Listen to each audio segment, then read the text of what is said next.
जुलाई में अपना 60वां जन्मदिन मनाने के कुछ ही हफ्तों बाद सीनियर पत्रकार राजदीप सरदेसाई ने बताया कि उन्हें प्रोस्टेट कैंसर का पता चला।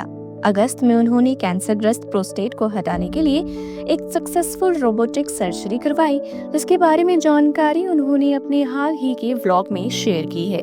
भारत में प्रोस्टेट कैंसर पुरुषों में दूसरा सबसे ज्यादा पाया जाने वाला कैंसर है, खासकर बुजुर्ग पुरुषों में। और अगर इसे शुरुआती अवस्था यानी कि शुरुआती दिनों में पहचान लिया जाए तो इसकी 5 साल की सर्वाइवल रेट काफी ज्यादा हो जाती है। अपने डेली व्लॉग यानी कि straight back with Rajdeep Sardesai ने अपने एक्सपीरियंस को शेयर किया है। उन्होंने कहा, इंग्लैंड और भारत के बीच चल रही रोमांचक टेस्ट सीरीज देखने के लिए जो छुट्टी मैंने प्लान की थी वो अब एक अस्थिर गर्मी में बदल गई थी, जिसमें अनजान भविष्य के प्रति बढ़ती चिंता और घबराहट थी। इतना ही नहीं, राजदीप सरदेसाई ने बताया कि उनके बेटे, जो कि एक सर्जन हैं, की दिलासा देने वाली बात उन्हें हमेशा हिम्मत देती थी। उनका बेटा उनसे कहता था, अगर तुम्हें कैंसर है पापा, तो प्रोस्टेट वाला शायद सबसे बेहतर है। ये धीरे बढ़ता है और पूरी तरह से ठीक किया जाता है। लेकिन आपकी जानकारी के लिए बता दें कि जर्नलिस्ट ने रोबोटिक सर्जरी करवाई और अब वो पूरी तरह से ठीक है। लेकिन रोबोटिक सर्जरी होती क्या है, चलिए आज की वीडियो में जानते हैं। रोबोटिक सर्जरी, जैसे नाम से ही पता चल रहा है, रोबोट, लेकिन इसमें रोबोट नहीं होता, बल्कि ये एक कंप्यूटर कंट्रोल्ड मशीन सिस्टम होता है जिसे सर्जन खुद कंट्रोल करते हैं। डॉक्टर एक कंसोल पर बैठकर इस मशीन के रोबोटिक आर्म्स को चलाते हैं।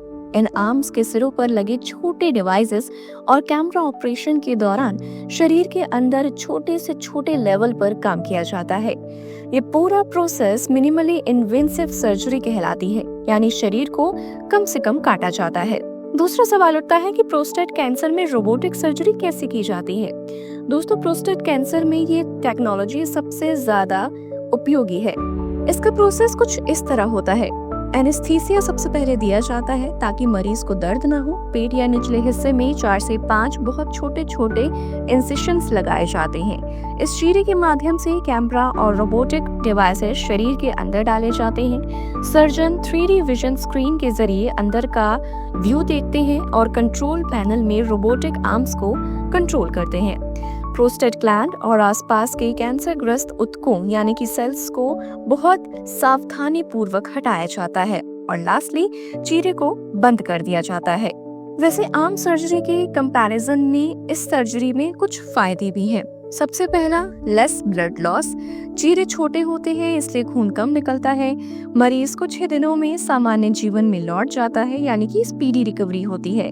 इसके अलावा रोबोटिक आर्म्स मानव हाथ से कहीं ज्यादा स्थिर होते हैं, यानी कि उनसे कोई गलती करने की गुंजाइश नहीं होती। छोटे चीरे होने की वजह से दर्द भी बहुत कम होता है और निशान तो लगभग न के बराबर होते हैं। अब एक और अहम सवाल जो हर किसी के मन में आता है कि क्या हर मरीज के लिए ये सर्जरी सही है। डॉक्टर्स की माने तो हर मरीज के लिए रोबोटिक सर्जरी सही नहीं होती। ये ऑप्शन और ये फैसला डॉक्टर मरीज की उम्र, कैंसर के स्टेज और हेल्थ सिचुएशन के साथ साथ बजट को देखकर किया जाता है। अगर फीस की बात हो रही है तो प्रोस्टेट कैंसर में रोबोटिक सर्जरी की कीमत तकरीबन 2 लाख से लेकर 6 लाख तक की होती है, जो हॉस्पिटल, सिटी और केस की सीरियसनेस पर डिपेंड करता है। तो उम्मीद है कि आपको आज की वीडियो जरूर पसंद आई होगी और भी ऐसे इंफॉर्मेटिव वीडियोस को देखने के लिए आप जुड़े रहिए हमारे साथ। तब तक के लिए